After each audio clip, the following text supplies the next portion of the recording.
अऊज़ु बिल्लाहि मिनश्शैतानिर्रजीम बिस्मिल्लाहिर्रहमानिर्रहीम लक़द कान फ़ी क़ससिहिम इब्रतुन लिउलिल अलबाब।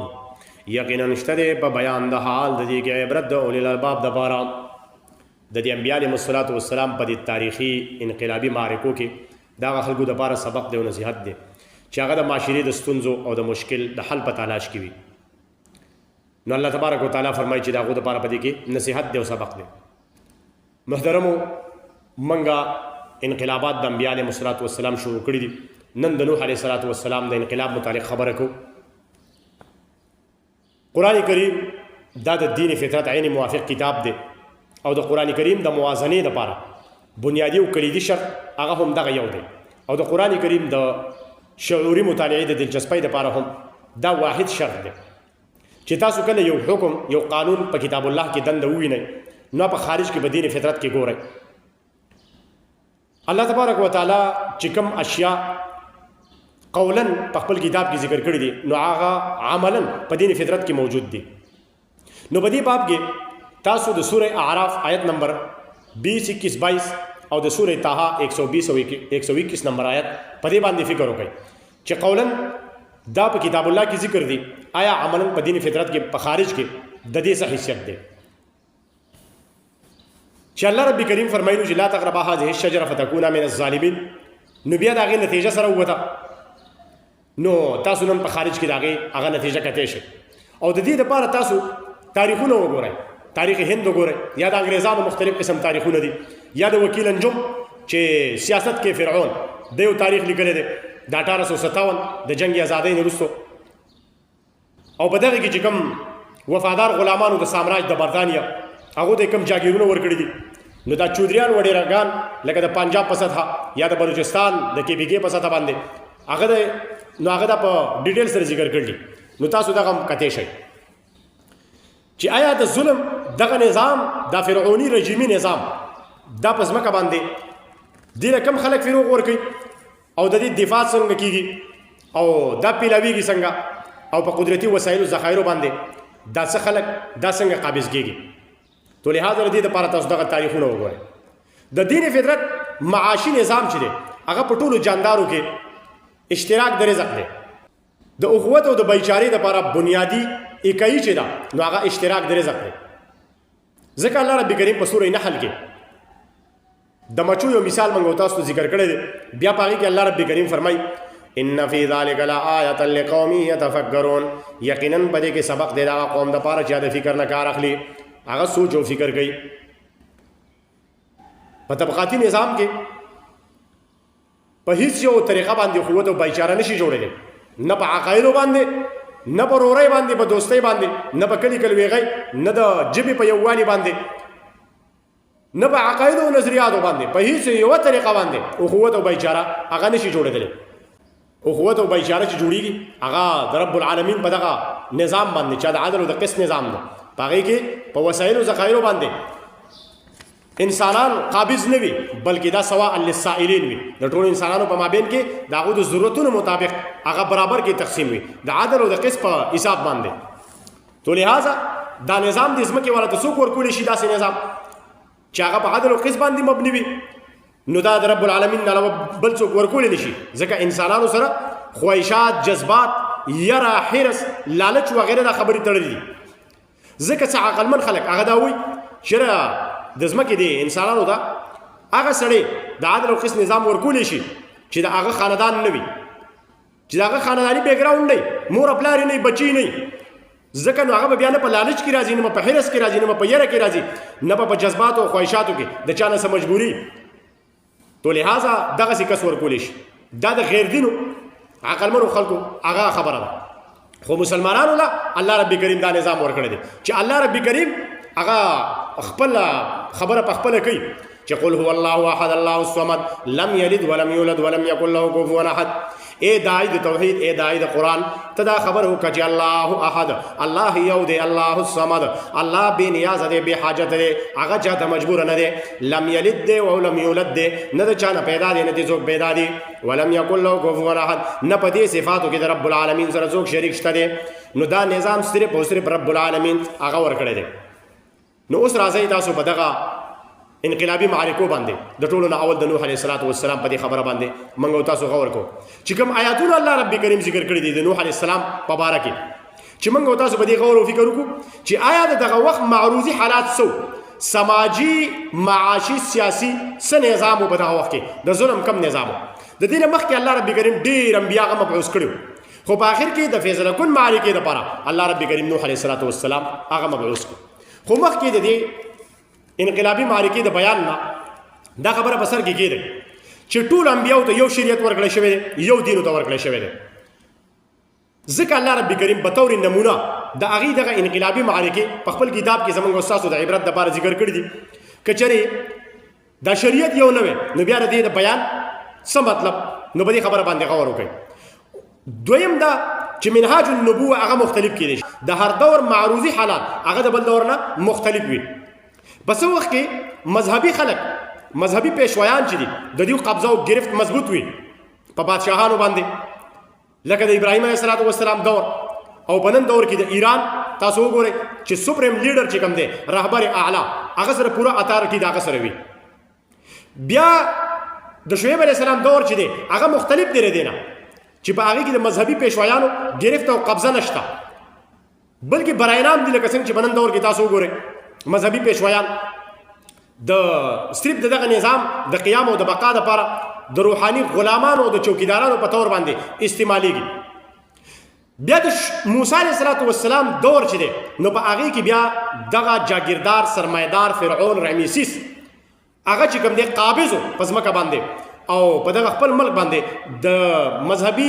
چې څومره خلک وغیره دا ټول دا د هغه وفادار غلامانو او د دې نظام د قیام او د بقا دپاره بیا دغه مذهبي خلک د روحاني چوکیدارو په طور باندې استعمالیږي او دیو ډیوټي سره انجام کوي د دغه سامراج دپاره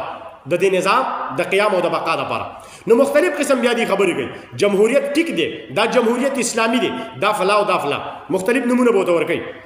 خو دفاع به د ظلم د نظام کوي دا نن چې کوم نظام په ځمکه باندې دی دا موږ چې په کومه خطه کې یو د برطانیې او د امریکا سره چې کوم ملکونه تړلی شوي دي په دې چې کوم نظام مسلط دی دا دغه فرعوني نظام دی طبقاتي نظام دی او د دې په دفاع کې بیا دا مذهبي خلک ولاړ دي تو لہذا الله رب کریم فرمایي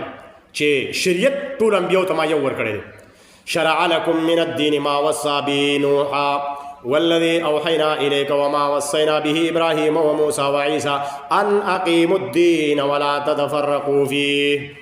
ستاسو دپاره الله رب کریم د دین هغه طریقه مقرر کړې ده د کمې چې تاکیدن حکم کړی نوح علیه السلام دا نو والذي اوحینا الیک نو دا ما هغه دین دی چې موږ تا ته وحی کړی دی محمد صلی الله علیه وسلم وما وصینا به ابراهیم و موسی و عیسی او دا هغه دین دی چې دی موږ تاکیدي حکم کړی و ابراهیم علیه السلام موسی علیه السلام او عیسی علیه السلام دا د څه خبرې تاکیدن حکم د دې خبرې چې ان اقیم الدین چې تاسو د دې دین قیام وکړئ د دې عدل او د قسط دا نظام دا قایم کړئ په دې ځمکه باندې ولا تفرقوا فيه او تاسو په دې کې فرقه وریت دړه بندي ګروه بندي او جماعت بندي دا م جوړوي په دې کې مذهبي او مسلکي یا قومي دا تفرقه بازي م جوړوي بلکې د دې دین قیام وکړئ خو بیا مختلف وخت کې په مختلفو دورونو کې مختلف خلک را پاسېدلي دي او د رب العالمین دغه را لېږلی شوی قانون هغه بدل کړی دی په خپلو رسمي رواجي طریقو باندې د خپلو مذهبي مشرانو په طریقو باندې لکه الله رب کریم فرمایي ام لهم شرکاء شرعوا لهم من الدین ما لم یأذن به الله آیا شته د دې دپاره شریکان نور د سوا د الله نه چې هغوی د دې دپاره د دین طریقه مقرر کړې ده چې نه دی حکم کړی الله رب کریم د هغې نو ام دلته په معنا د استعجاب باندې متشرع خو یو رب العالمین دی او ټولو انبیاو ته یو شریعت ورکړی دی نو بیا دا دعوه کوونکي د شریعت ګورې غیر دین نه ښه دا دین والا دا خبره په سر کې کېدی چې ام لهم شرکاء شرعوا لهم نو دلته دا چې یاره تعجب دی په دې باندې چې بیا د الله نه ما سوا د دې دپاره نور هم څوک کیدی شي چې هغه د دې دپاره د دین طریقه وضع کړي یا دا په معنا د استفهام انکاري دی دا ام چې نشته دی د الله نه ما سوا بل څوک چا سره د اختیار هی نشته دی چې هغه دی چې د شریعت طریقې مقرر کړي متشرع هغه یو رب العالمین نه یا دا ام چې دا منقطع دی په معنا د بل باندې لکه څنګه چې اوله معنا وشوه چې آیا د الله سره نور شریکان جوړ کړي دي چې هغه د دې لپاره د دین طریقه جوړ کړي دا چې حکم نه دی کړی الله رب کریم داغه یعنی د الله په کتاب کې دغه احکام نشته دي دا دې چې کوم جوړ کړي دي ولولا کلمة الفضل لقضي بينهم کچری نوې قانون مهلت د رب العالمین نو لقضي بينهم نو خامخا فیصله به کړي په مند دي کې نو راشي دي خبره ده چې د بنی اسرائیلو یا د دیگر مذاهب چې کوم تیروتی دي داغو په منځ کې دا خبره او دا مرض او دا نظریه او عقیده دا ډیره کلکه وه چې د دین ماخذ هغه دوه دي یو کتاب الله دی بل احادیث دي د نبی هر قول فعل دریت چې کوم دی تقریر دا وحده او دا مستند دلیل دی نو په دې بنیاد باندې د یهودو سره د یعقوب علیه السلام دا مستند حدیث چې د اوغ وخه دا حرام ده اوغ حرام دی نو الله رب کریم په سورۃ آل عمران آیت نمبر 93 کې د دې دعوی هغه ابطال وکړو رد وکړو كل الطعام كان حلا لبني اسرائيل الا ما حرم اسرائيل على نفسه من قبل ان تنزل التوراة قل فاتوا بالتوراة فاتلوها ان كنتم صادقين وی تاسو وی چې زمونږ سره مستند حدیث دی د یعقوب علیه السلام چې اوغ حرام دی نو مستند حدیث هغه د حلت او د حرمت دلیل نشي ګرځیدي د امر او د نهي د بار دلیل نشي ګرځیدي رب العالمین دغه مستند حدیث هغه دلیل مونږ ته وخو چې حدیث خوشته دی مستند حدیث دی او د نبی دی خو لیکن دلیل د حرمت او د حلت نشي ګرځیدي الله دلته دا خبره واضح کړه چې تاسو تورات راوړئ په تورات کې وخی د الله په حکمونو کې وخی دا خو د نبی خپل خبره ده دا خو د نبی طبیعت دی یا د بیماری په توګه یا په بل څه توګه هغه ته منع کړی ده حکم زمانه دی ما خو نه دی حرام کړی تو لہذا دا من قبل ان تنزل التورات خبره ده تاسو تورات راوړئ په هغې کې ما ته وښیه تو لہذا نن د دین سره چې کوم کلوار شروع دی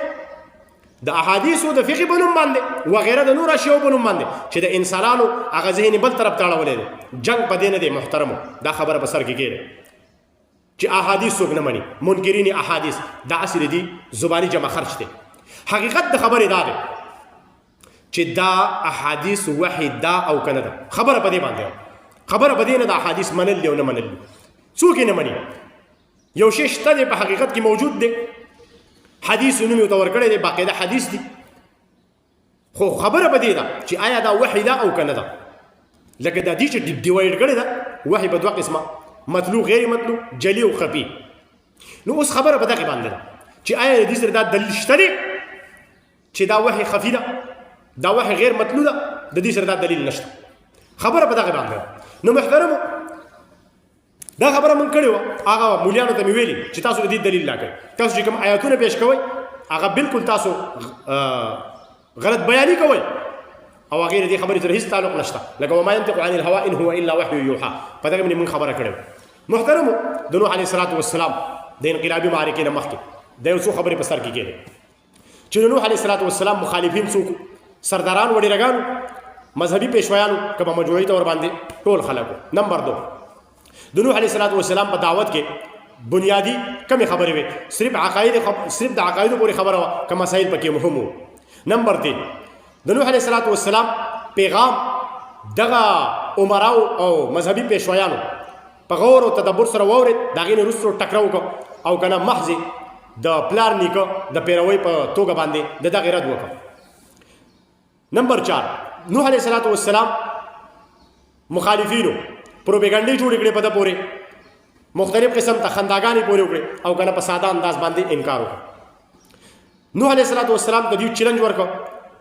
چې ته خپل دعوت نه واپس شه ورنه موږ به تا سنګسارو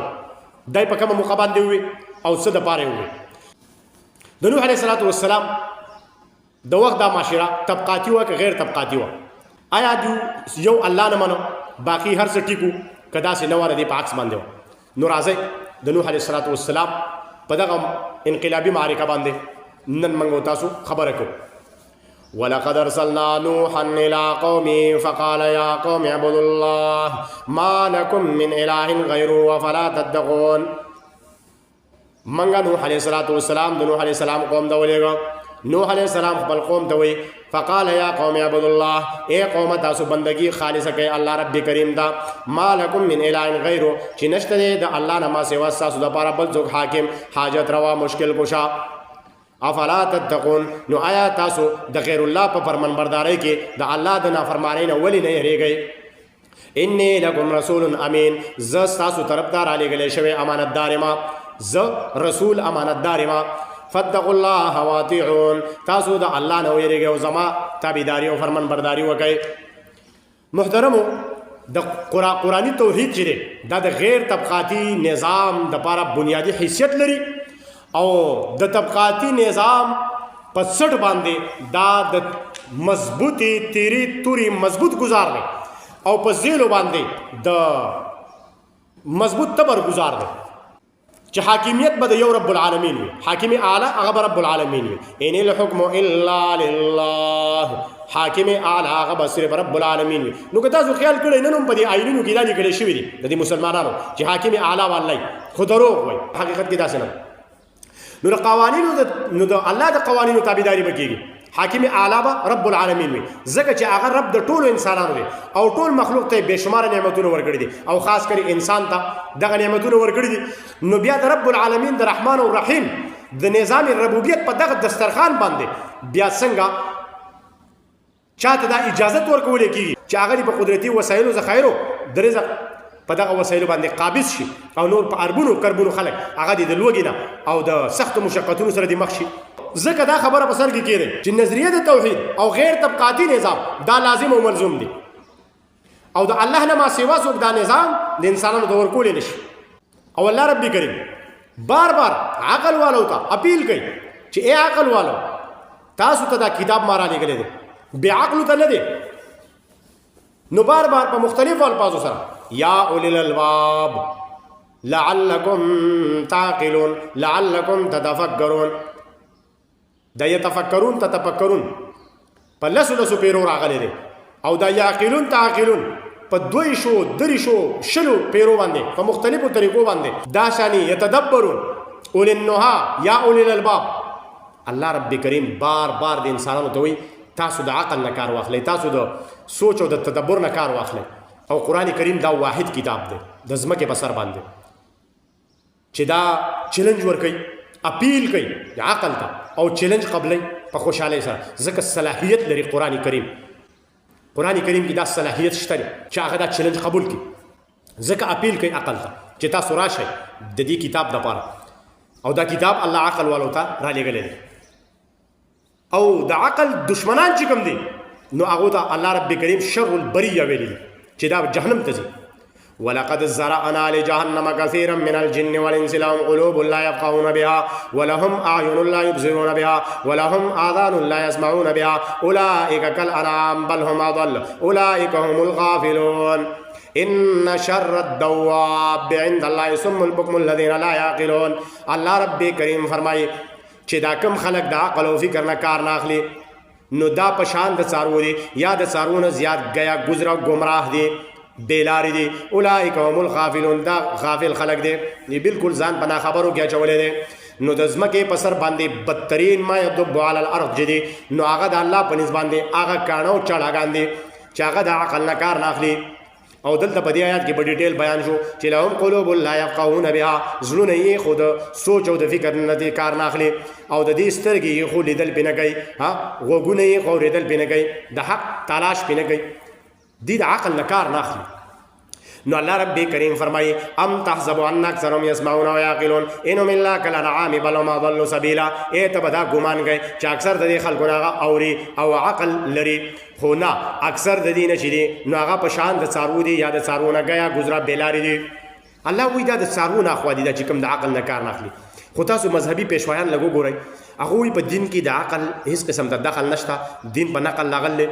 او دا به دقسې منئ څنګه چې دی او سوچ او د فکر او د عقل نه به کار نه اخلئ. الله وایي تاسو په مثال د څاروو یئ چې د یاره څاروو نه هم ګیا ګزره یې، نو اوس خپله باندې پرې سوچ وکئ.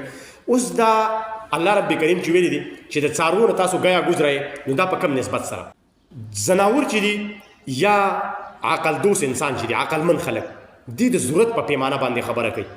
او د طبقاتي ذهنیت والا خلک چې دي نو هغو د خواهشاتو په پیمانه باندې ژوند تیروي او دغه چرته پوره کېدی نشي د خواهشاتو پیمانې ځکه په دنیا کې د خواهشاتو د پیمانو خبره الله کړې نه ده. اوس تاسو په عملي ژوند کې چې کله وګورئ دلته چې الله دا نسبت ذکر کړی دی د څاروو د انسان، نو په عملي ژوند کې چې تاسو وګورئ نو دا انسان عقلمن انسان چې دی په خپل ځان باندې بل له ترجیح ورکوي او په څاروو کې دا صفت نشته. یو څاروی به وږي ابل به سر ځان لکه کړي د خپل بچی نه به راکاږي ځان نه به خوري بچي به خپل وږي پرېږدي، نو دا صلاحیت په څاروو کې نشته. خو د رب العالمین د پاره ټول مسلمانان دي، وله اسلم من فی السماوات والارض طوعا وکرها، ټول مسلمانان دي او ټول د ضرورت په پیمانه باندې هغه ژوند تیروي. او مؤمن چې دی انما المؤمنون اخوه، نو په ایمرجنسي حالاتو کې به مؤمنان په خپل ځان باندې نور له ترجیح ورکوي. مسلمانان د مسلم بس صفات چې د خپل ضرورت د پوره کېدو نه وروسته به نورو ته چې کوم دی توجه ورکوي. او په څاروو کې دا صلاحیت نشته لکه څنګه چې موږ ووایو چې هغه دی بل چاته ترجیح ورکړي او غږ دی ورته وکړي، دا صلاحیت پکې الله یې خلین دی دا صفت. نو دلته کې دا اولئک کالانعام بل هم اضل، نو څاروي خو د ضرورت په پیمانه باندې خبره کوي چې ضرورت یې پوره شه، منظرې دی شکار وکړو خپله برخه یې وخوړه وینه یې وسکله ولاړ بس دا نور یې پرېښ بیا یې په اوږه نالي چې وړي غارونو کې جمع کوي. نو دلته کې دا خبره په سر کې کېده چې بل هم اضل، دا د طبقاتي ذهنیت والا خلک چې دی دوی د خواهشاتو په پیمانه باندې ژوند تېروي، نو دوی مزید تباهۍ طرف ته ځي، نو دوی د څاروو نه زیات بدتر او ګیا ګزرا دي. نو دا کافر خلک چې دی ګوره مؤمن ذکر شو، مسلمان ذکر شو، کافر څوک دی چې د خواهشاتو په پیمانه باندې ژوند تېروي او د انسانانو حقوق هړپ کوي، پامال کوي او د نور انسانانو په حقوق باندې قبضه اچي، ډاکه پې اچي. نو دغه سرمایدار جاگیردار د نوح علیه السلام مقابلې ته ودرېدل او مخې ته څه وایي فقال الملأ الذين كفروا من قومه ما هذا إلا بشر مثلكم يريد أن يتفضل عليكم ولو شاء الله لأنزل ملائكة ما سمعنا بهذا في آبائنا الأولين. سورة المؤمنون دی چې کله الله رب کریم نوح علیه السلام به اوس کو نوح علیه السلام دعوت ورکو نو مخې ته دا غټ سرمایدار جاگیردار د قوم دغه ماړه خلک ملأ یملأ تملأ ډک خلک دا ودرېدل او څه وویل دا نوح علیه السلام چې دی دا خو زموږ په شان سړی دی خو یرید ان یتفضل علیکم دی د اقتدار په چکر کې ځان د خدای نماینده حسابوي، دی په تاسو باندې خپله بادشاهي غواړي، اقتدار غواړي. ولو شاء الله لانزل ملائکته، او که الله غوښتې خامخا او هغه ته زمونږ هدایت مقصد وي نو ملائک به یې رالیږلي. ما سمعنا بهذا فی آبائنا الاولین، منګه نه دي اورېدلې دا قسم ته خبرې چې انسان با د انسانانو د رهنمایۍ دپاره راځي، دا موږ د خپلو مشرانو نه دي اورېدلې. نو دا قسم ته پټیسي بیا دي وولي، دا قسم ته مختلف خبرې بیا دي وکوي. نوح علیه السلام پوه شو چې د دې مطلب چې دی نو هغه خدا دی، ځکه د نوح علیه السلام سره دغه کمزورو بېبسو خلکو لبیک ویلو او په دې نظام عدل او قسط باندې متحد شوي د نوح علیه السلام سره. نو نوح علیه السلام پوه شو چې تاسو دا مطلب دی چې یاره دا محنت کش دا غریب خلک دا ستاسو په نظر کې چې نیکمه خلک دی او للو پنجو خلک دی او خسو خشاک خلک دی، چېرې تاسو ما ته دا ویل چېرې دا لرکه نو دا هیڅ کله نشي کېدی. بیا به ما ته د الله د عذاب نه پناه څوک راکړي که چېرې زه داسې وکړم. دا امندوز خلک چې دی دوی خو زما سره متحد شوي دي د قیام د نظام عدل او قسط دپاره. ويا قوم لا أسألكم عليه مالا إن أجري إلا على الله وما أنا بطارد الذين آمنوا إنهم ملاقو ربهم ولكني أراكم قوما تجهلون. اے زما قوما زد اقتدار په جګر کې نه ما زستا سنا د مال او د عزت په جګر کې نه ما چې تاسو ما بادشاہ جوړ گئے، تاسو ما ته اقتدار راکې، تاسو نظم مال اغسل غواړم په دې باب کې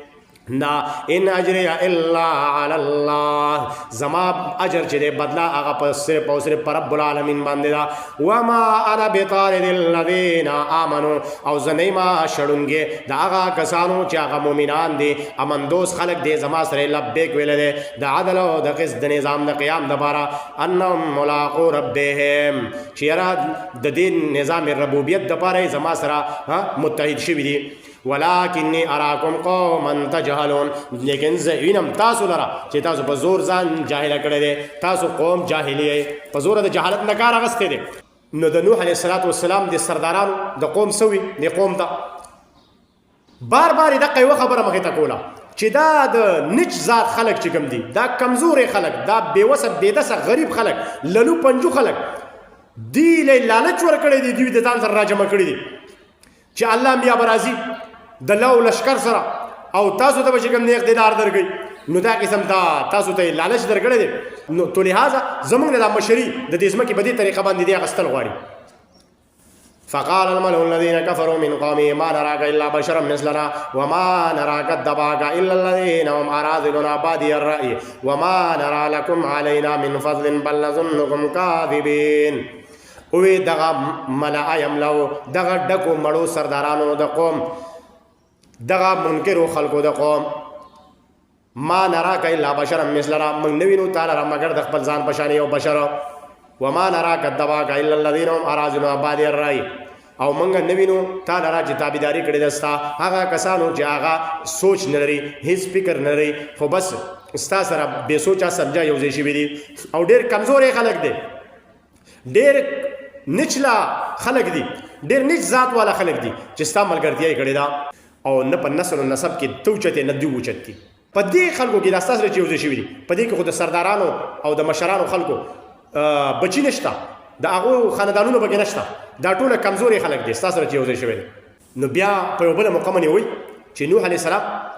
ته صرف د دغه خلکو د مفادو خبره کوي دا تا سره کوم یو ځای شوي دي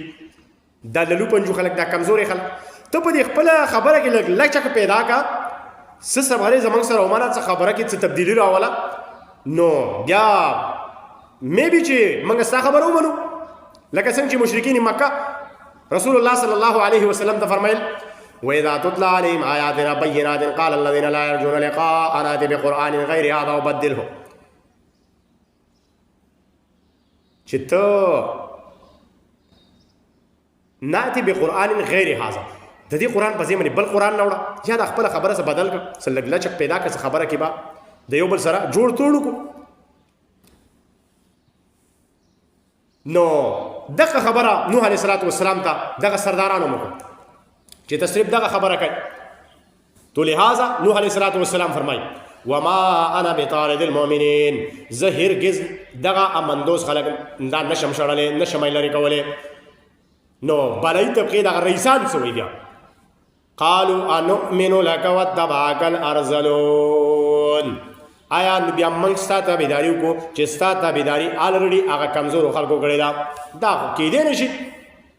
چې اسونه او خره دي په یو دغه کوټه کې وتړلی شي او معززین د معاشرې دي راشي او د کمزوري طبقې د خلکو سره دي کینی دا خو توهین دی دا خو د معززو خلکو توهین دی دا خو موږ خپل حقارت ګڼو اوس تاسو دا خبره سر کې کېږدی چې دا کم دی ورته رزیل خلک وي نکما خلک یې ورته وي للو پنجو خلک یې ورته وي آیا دا ډرګ مافیاو دا غله ډاکوانو دا کوڅه ډب سوالګرې خلکو د ګداګرۍ اډې چلولې د عصمت فروشۍ اډې چلولې آیا دی کم داسې ناروا کول چې د دې په نظر کې داسې و هرګز داسې نه وه بلکې دا معززین خلکو خو مزدورو کسانو خو داسې شریف باشعوره خلکو دی بدماشان نو دی په دې معاشره کې د بدماشۍ هغه تمغې نه وې اخیستې نه نور خلک غلامان کړي نه په خپله د بل چا غلامانو آزاد خلکو او عام خلکو مزدور کسان دیانتدار امانتدار باشعوره خلکو نو بیا دې ظالمانو د نوح علیه السلام متعلق بله خبره وکړه ان هو الا رجل به جنة فتربصوا به حتى حين بس تاسو صبر وکړئ دا سړی لیونی شوی دی خو بس اډو په خبره نه پوهېږي چې معززین د معاشرې سرداران ملکانان هغو ته هم وایي تاسو راځئ زموږ سره یو شئ او تابعداري چې کوم دی نو اراذلون بادي الرأي یې کړې ده هغه کمزور بې سوچه سمجه خلکو په یو استبل کې چې کوم دی په یوه بانډه کې په منګه تړي خره وسونه دا خو د سره په خبره باندې نه دی اصل کې چې دی دا بېقدري او بېعزتي کوي د دې مشرانو معززینو تو لهذا دا سړی روغ نه دی دا لیونی دی دی خپلې خپې په خپله په تبر باندې وایي چې د سردارانو ملکانانو وډیرګانو چودریانو ملکانانو د دې خیال او خاطر او عزت نه لري نو دا د خپل ځان سره زیاتېږي نو دا سړی لیونی شوی دی په ده باندې میرګي دي ان هو الا رجل به جنة دا سړی چې دی په ده باندې جنون دی دیوانګي ده به تاسو صبر وکئ حتی هند یو وخته پورې په خپله به د دې خبرې هغه پته ولګي قال الملأ من قوم انا لنراك في ضلال مبين نو بیا دې سردارانو څه ووې موږ یې نو تا په ګمراهۍ ښکاره کې چې تا هغه طریقې کار پرېښی دی چې هغه مسلسل را روان دی او ټول مشران معززین په هغې باندې روان دي او تا ارتداد اختیار کړی دی د هغې نه اخوا شوی نو ته موږ اینو په ګمراهۍ ښکاره کې نو په سوره نوح کې الله رب کریم بیان کړی دی چې نوح علیه السلام د خپل قوم ته یو اوږد تقریر وکړ چې ای زما قومه الله رب کریم په تاسو باندې بې شماره نعمتونه کړي دي او د الله رب کریم د نظام ربوبیت په دغه دسترخوان باندې د هیڅ یو نعمت کمی نشته خو تاسو څه خلک دا قابض مه جوړېږئ او تاسو په مستقله توګه باندې د عزت او د ترقۍ طرف ته روان شئ تاسو خپله بیخکدي او تباهي هغه مه غواړئ ما لکم لا ترجون لله وقارا تاسو د څه چل شوی دی چې تاسو د عزت او د ترقۍ ژوند طرف ته توجه نه ورکوئ تاسو د الله ذات طرف ته چې هغه وقار دی هغه طرف ته تاسو توجه ولې نه ورکوئ نو په اطاعت د رب العالمین کې فروانی د رزق راځي بیا فقلت استغفروا ربكم انه كان غفارا يرسل السماء عليكم مدرارا ويمددكم باموال وبنين ويجعل لكم انهارا ما لكم لا ترجون لله وقارا نو تاسو ټول په ټوله باندې رایو شئ راجمع شئ د رب العالمین په دغه رالیږلی شوي نظام باندې په دغه قانون باندې نو بالایي طبقه چې کومه سرداران وډیرګانو نو هغو په دې خبره باندې انتهایی سخت غوسه شو چې ښه تر اوسه پورې خو خبره لا څه ګزاره وه اوس خو د هغه بنیادي خبره شروع کړه د نظام خبره شروع کړه د عقیدې نه هټ کړ اوس د خبره دا شروع کړه چې دا په دې ځمکه باندې چې کوم ظلم او جبر دی دا د الله له طرفه نه دی دا د انسانانو جوړ کړی شوی د دې نظام ته طرفه دی دا څه خلک وږی دی څه تږی دی او څه په سخت مشقتونو کې اخته دي دا د انسانانو د خپل د لاسه دا د الله له طرفه نه ده نو کله چې نوح علیه السلام دا خبره وکړه چې د ځمکې دا نظام دا د انسانانو په خپله داسې کړی دی دا د ظلم او د جبر دا نظام دا د انسانانو مسلط کړی دی دا د الله له طرفه نه دی د دې ذمه دار هغه دا مذهبي پیشویان دا ملکانان وډیرګان دا سرداران د قوم مشران دي نو دې ته غوسه ورغله نو څه وایي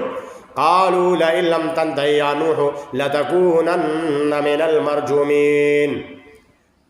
که ته د دې خپل دعوت نه د دې خبرې نه واپس نه شوې نو خامخا موږ به تا په ګټو کې پټ کړو موږ به تا رجم کړو موږ به دې مړ کړو فدعا ربه انی مغلوب فانتصر نو بیا په دې ټیم کې نوح علیه السلام آواز کوي رب العالمین طرف دا چې ای ربا زه اوس کمزور یم بې بس یم ته زما مدد وکړې نوح علیه السلام خپل رب ته اپیل کوي چې اوس موږ کمزور یو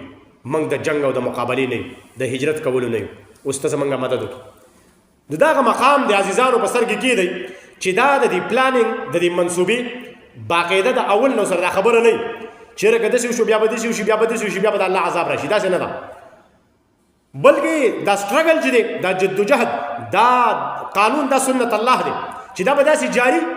نو په اخره کې بیا رب العالمین په خپل هغه فیصله کوي خو د اول نه دا د دې منصوبه بندۍ د دې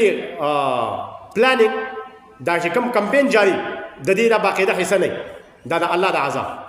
نو نوح علیه السلام د الله رب کریم ان اصلاح الفلک اوس ته کښتۍ جوړه کړه نوح علیه السلام د دریاب نه ډېر لرې په شړه کې کښتۍ جوړوي د تختو او د میخونو نه او دغه خلک راځي وایي موږ نه ویلي چې په ده باندې لیونتوب دی ګوره دې پاگل ته دریاب کم ځای دی سمندر کم ځای دی او کښتۍ یې کم ځای راغی نو بس دا خنداګانې مې په ګورې نوح علیه السلام وایي نن تاسو خاندئ موږ به هم په تاسو پورې خاندو ټیم به راشي صبر کوئ نه دا مذاق به دې وړوه ځکه دوی خو د رب العالمین دا هغې نه خو دوی منکرو په دنیا په دغه خواهشاتو د دغه په بیماري باندې دوی ژوند تېرو مستو نو نوح علیه السلام دغه خبره کوي چې الله ما خو دې ته دعوت ورکړه د شپې دروازې مې ورکړه یوازې مې ورته ورکړه اجتماعا مې ورته ورکړه په مختلفو طریقو باندې هغه دې ته ما دعوت ورکړه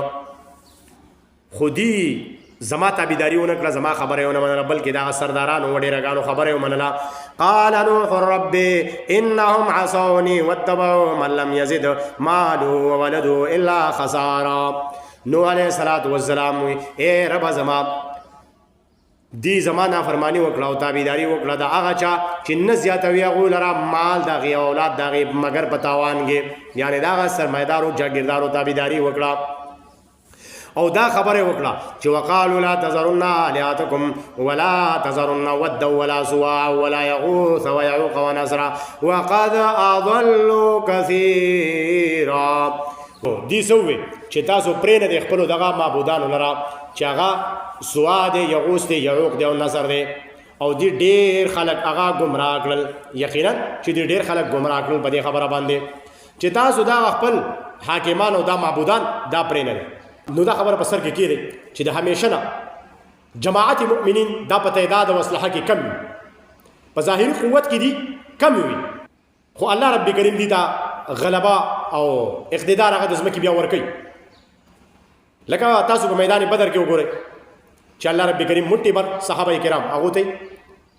فتح او کامرانی او غلبه ورکړه یا په نورو جنګونو کې نو بیا دا مسلمانان رفته رفته اقتدار طرف ته الله رسوي او دا سنت الله دی دا د الله دستور دی خو په کوم ځای کې چې بې بسه شي دغه جماعت مؤمنین او سټرګل یې کړی ډېر په اوږدو باندې نو بیا د رب العالمین د طرفه دغه د سنت الله چې کوم الله موږ ته دا قصې ذکر کړي دي نو په دغه توګه باندې بیا په دغه قوم باندې عذاب راځي نو نوح علیه السلام د ده سره خو لږ خلکو دیو نه هجرت کولی شو نه په دې کې د مقابلې هغه طاقت و نو بیا نوح علیه السلام وایي وقال نوح رب لا تذر على الأرض من الكافرين ديارا إنك إن تذرهم يضلوا عبادك ولا يلدوا إلا فاجرا كفارا نوح علیہ السلام فرمائی چې اے ربا د دې امن دشمنانو ته سزا ورکې او داسې کلکه سزا چې یو کور هم آباد او سلامت پرې نه دی په دې ځمکه باندې لا تذر على الأرض من الكافرين ديارا مکمل د دې ځمکې نه صفایه وکړې انک ان تذرهم یضلوا عبادک کچری ته پرې دی لرا یضلوا عبادک نو ستا بندیان هغه به گمراه کوي ولا یلدوا الا فاجرا کفارا او نبازی گئی دی مگر ظالم بے رحم او دغه شان بدماشان سرکشا باغیان دا بزی گئی دی نو طوفان نوح هغه راغی او امندوس او هغه جاندار سو چې الله رب کریم نوح علیه السلام ته ویلي دا په دغه کشتۍ کې سوار شو په دې سمندري جهاز کې دغه خلک سور شه دا مخلوق د نوح علیه السلام سره او دوه کسان د نوح علیه السلام د خاندان زوی د نوح علیه السلام او ښځه د نوح علیه السلام دا پاتې شو دا دواړه چې نو دوی د دې انقلاب مخالف او دوی د دغه طبقاتي نظام حمایتیانو او په دې انقلاب کې د نوح علیه السلام سره دیو نه ولاړ په دې خبره لږ سوچ وکړئ چې نوح علیه السلام دا زوی چې نو داسې نه و چې دی اعتقادي کافر و چې ګنې دی مؤمن نه و مسلمان نه و الله وایي انه عمل غیر صالح د عمل چې هغه غیر صالح و دی د طبقاتي نظام سره ولاړ دی د دغه ظالمانو سره ولاړ ځکه خو له نوح علیه السلام دعا غواړي او ځکه خو تپوس کوي چې ښکاره په ښکاره کافر وي نو د کافرو متعلق خبر الله واضحه طور باندې ذکر کړی و خو دې درپرده چې کوم دی د دغه نظام حمایتګرو او د انقلاب مخالفو او دارنګې د نوح علیه السلام دغه بیبي د نوح علیه السلام ښځه نو هغه هم لاړل غرق شو تباه شو نو اوس دا خبره چې الله رب کریم ویلي چې دا کشتۍ به زه د عبرت دپاره د نورو خلکو دپاره پرېږدم او زموږ او ستاسو دپاره د عبرت او د دلیل په توګه د عیني شهادت په توګه باندې رب کریم دا کشتۍ پرېښې ده چې واستوت علی الجودي وقیل بعدا للقوم الظالمین دا کشتۍ په جودي غر باندې ودرېدل او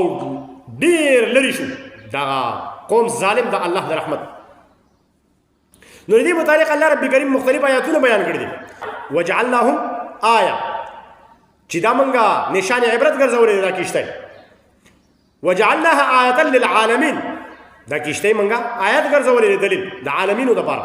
ولقد ترکناها آیة فهل من مدکر نو بشکا دا کشته خو منګه بطور نشانی د پاره د نصیحت ګرځولې دا نو فهل من مدکر سوچتره چې نصیحت قبول کې لنجعلها لكم تذکرة وتعیها اذن واعیه د دې لپاره چې وګرځو موږ دا کشته یادګار دا هغه کسانو لپاره چې هغه یاد ساتي هغه غوګونه چې هغه یاد ساتي دا خبره تعیها اذن واعیه چې یاد ساتي هغه غوګونه چې هغه یاد ساتونکي نو یعنی دا کشته الله رب کریم پرې خره څنګه چې د فرعون د ډانچې متعلق خبره فاليوم ننجيك ببدنك لتكون لمن خلفك آية وإن كثيرا من الناس عن آياتنا لغافلون د فرعون د ډانچې متعلق او د دې کشته د دواړو متعلق الله رب کریم ذکر کړی دي چې دا منګه درستو خلکو دراتلونکو خلکو لپاره نشانه عبرت دا ګرځولې ده نو فاليوم ننجيك ببدنك نو د فرعون ډانچه چې پیدا شو باقاعده هغه کافرو په ریسرچ وکړي چې او دام د فرعون ډانچه ده خو اوس دا کشته د دې لپاره اوس دغه مسلمانانو سینسدانانو ارکیالوجستو ته پکار نه چي په دې پسې تلاش وکړي وګرځي او دا کشته هغه وګوري نو څه خبر خلک وایي چې دا معلومه شوې ده مختلف قسم هغه تصویران هم خيهم تو لہذا دا دواړه شیزونه الله رب کریم د لپاره د عبرت د دې انسانانو د لپاره هغه پریخي نو فرعون ډانچه هغه هم په عجایب مصر کې پراته ده او دا رنګ دا کشته هم الله رب کریم ځکه چې ډېر آیاتونو سره په وضاحت سره الله ویلي چې دا نشانه عبرت زب ګرځوم د وروستنو خلکو لپاره نو اوس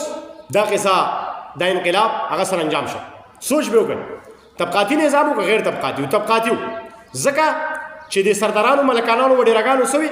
چې دا غریب خلک دا لالو پنجو خلک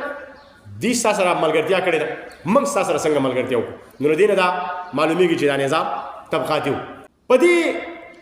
طبقاتي نظام کې غیر اعلانیه جنگ وي د مفادو جنگ وي په دې کې رور نه پیژني دوست پکې نه گاونډي پکې نه په دې کې کلی کلویغي نه چلےږي په دې کې د جبې یووالي نه چلےږي رور په دې کې مفاد چلےږي د هر سړي په خپل مفادو باندې نظر وي او په دې کې انفرادي مفاد هر سړی زغلی رور کاغه کمزورې دي نو دا مضبوط رور هغه ته لاس نه ورکوي او هغه خور چې هغه ټول عمر د دې رور خیال او خاطر کړي د دې چیپخ کړي د دې کپڑے استری کړي د دې پیزار هغه سم کړي د سکول د تلو د راتلو د ټیم وغیرہ دا ټول ستړي ستومانه دای دې خور کړي میراث نه ورکړي دا رور بیا دې خور په دې میراث باندې قابض وي د دې ټول نظر هغه صرف په خپل مفادو باندې انفرادي سوچ کې اجتماعي سوچ نه په طبقاتي نظام په طبقاتي نظام کې دا سرمایدار جاگیردار د عوام داسې ګڼي لکه اسونه خره چې هغه وخو سره دوستی نه کوي نو داسې دا سرداران ملکانان وډیرګان دي د غریبانو سره دوستی نه کوي دا خبرې وره دا غریب خلک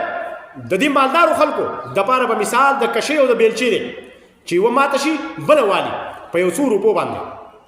دې ته لګي لګي روپۍ ورکوي چې صرف مړي پینا نور په خپل کار چلي د دې مثال دا غو د پاره په مثال څه دی د وخو دی د وخو سره دوستی نه کوي دا دغه خوراک دی تو لہذا رب کریم چې فرمایلی چې ولا تقربا هذه الشجره فتكونا من الظالمين تاسو ګورئ دی ونی د منځ دی کېږئ تاسو بشئ د ظالمانو نه تاسو وسایل د رزق د مت تقسیموي په دې باندې څه خلک هغه مقابض کېږئ ورنه تاسو ټول به ظالمان شي په آپس کې به ټول دشمنان شي لوګي تندې براشي سخترین مشقتونه براشي وګوره ټول په ټوله د یو بل دشمنان دي ټول د یو بل دشمنان دي مالدار غریب د یو بل دا غریبانان هم د یو بل په آپس کې دشمنان دي تاسو به اورېدلي وي د یو ملنګ بل ملنګ بدي شي مالدار ټول بیا یو دی غریب ته خو غریب په آپس کې هم د یو بل دشمن دی خو بغیرته دی غریب چې راپاڅېږي نه یو کېږي نه متحد کېږي نه د دې ظالمانو سرمایدارو جاګیردارو مخالف کې نه ودرېږي نو خبردار شئ ویښ شئ بیدار شئ د عدل او د قسط نظام لپاره د دې د قیام لپاره ټول یو شئ او ځان سره دا انقلابي پروګرامونه چې کوم انبیاء علیهم الصلوۃ والسلام الله رب کریم دا بیان کړي موږ تاسو د لپاره د عبرت نو په دې باندې عبرت په دې باندې سوچ او فکر وکړئ چې موږ تاسو ټول یو شو او د نظام عدل او د قسط لپاره موږ تاسو جدوجهد شروع نو الله رب کریم دې موږ تاسو توفیق راکړي او عمل د الله رب کریم موږ تاسو ته را نصیب کړي وما علينا الا البلاغ.